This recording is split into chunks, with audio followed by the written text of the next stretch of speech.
Good morning বন্ধুরা, ওঙ্কারিতি ব্লগে তোমাদের সবাইকে স্বাগত। তো সকাল সকাল ছুটলাম আর একটা নতুন গন্তব্যস্থলে, আমার শ্বশুর বাড়ি, মানে আমার নিজের বাড়ি। আমি তো বাপের বাড়ি এসেছি, তা ওখানে বাবা থাকে, বাবাকে দেখতে যাচ্ছি। সকাল সকাল তাই ট্রেনে তোমাদের সাথে দেখা করলাম। তা আমি, মা আর আমার মেয়েই যাচ্ছি। তোমাদের দাদা তো ওখানে আছে, মানে ঝাড়গ্রামে আছে, তাই ও যেতে পারছে না। ও পরে এসে একদিন দেখে যাবে বললো বাবাকে। তো ছুটলাম সেখানে সকালে।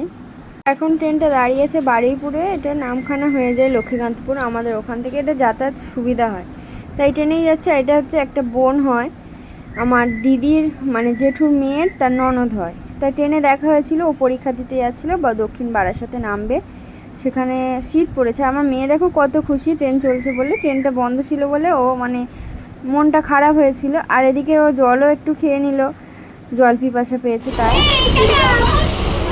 তো ওদের স্টেশন চলে এসছে দক্ষিণ বারাসাত, তার দুটো স্টপেজ পরে আমাদের আর কি। তো নেমে গেল ও, এই যে দক্ষিণ বারাসাত। আর আমি এই যে এটা খেতে খুব ভালোবাসি। আমরা সবাই বাড়ি এলাম, অনেকটা পথ এসেছি। রাস্তায় অটোতে করে আসতে হয়েছিল, তাই দেখাতে পারিনি যে দেখো আমরা চলে এসেছি বাড়িতে। তারাও আমাদের বাড়িটা একটু তোমাদেরকে ঘুরে দেখায়। এসে একটু পরিষ্কার টরিষ্কার করলাম, থাকে না কেউ ঘরে ঝুলটুল পড়েছিল। তো চলো দেখিয়ে দিই আমার ঘরটাকে। এই যে এটা আমার ঘর, আমরা কেউ থাকি না, ঘর বাড়ি নোংরা হয়েছিল, একটু পরিষ্কারও করে নিয়েছিলাম, বেড কভার পেতে নিয়েছিলাম আলমারি থেকে বের করে।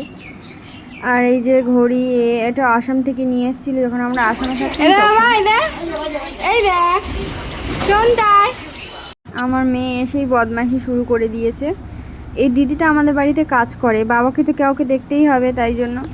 আর এটা হলো আমাদের মন্দির, লক্ষ্মীনারায়ণ ব্রহ্মা ঠাকুর আছে। আর এই যে ঘরটা দেখতে পাচ্ছ, এটা হচ্ছে মা মনসার ঘর। কত সুন্দর করে পুজো দিয়ে থালা দিয়েছিল, থালাগুলো তুলে নিয়ে ফুলগুলো সাজিয়ে রেখে দিয়েছে। এটা হচ্ছে বাবা, এই যে বাবাকে দেখতে এসেছি। উনি অসুস্থ, প্যারালাইসিস হয়ে গেছে, পায়ে হাঁটতে পারে না ঠিক।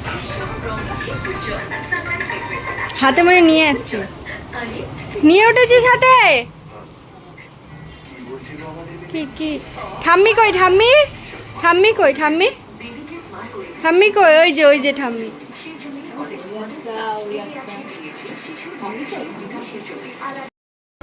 তো গাইস এখন আমি একটু রান্না করবো আর কি বাড়িতে এসে। আজকে বলেছিলাম বাবাকে মাংস এনে রাখতে, কেটে কুটে একদম ধুয়ে টুয়ে রেডি করে দিয়েছে দিদি, একদম কেটে কুটে রেডি। তো আমি এদিকে বসিয়েছি কড়াইতে আলু ভাজা। দিদি মাছের ঝাল আর ভাতটা করে রেখেছিল, আর আমি বলেছিলাম গিয়ে আমি মাংসটা করবো, এই যে আমি করছি। আর এদিকে মা খেয়ে দিয়ে শুয়ে আছে, শুয়ে ফোন দেখছে। আর আমার মেয়ে তো ঘুমিয়ে পড়েছে। আর ওদিকে বাইরে বাবা শুয়ে শুয়ে টিভি দেখছে, ওনারও খাওয়া হয়ে গেছিলো। তো আমি এবার একটু রেস্ট নিয়ে নেবো, আবার বিকালে বেরিয়ে যাব। তো গাইস আমরা বাড়ির পথে রওনা দিচ্ছি, বাইরে বৃষ্টি হচ্ছে, তাড়াতাড়ি যেতে হবে। গাড়ির জন্য অপেক্ষা করছি, গাড়ি এখনও আসেনি। আর আমার মেয়ে বদমাইশি করছে, এই যে।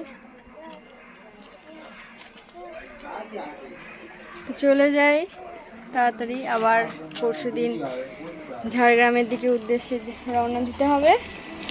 আর রাস্তার পাশ দিয়ে যাচ্ছে গাড়ি। আমরা আমাদের ঠাকুর ঘরে চলে যাওয়া যাক।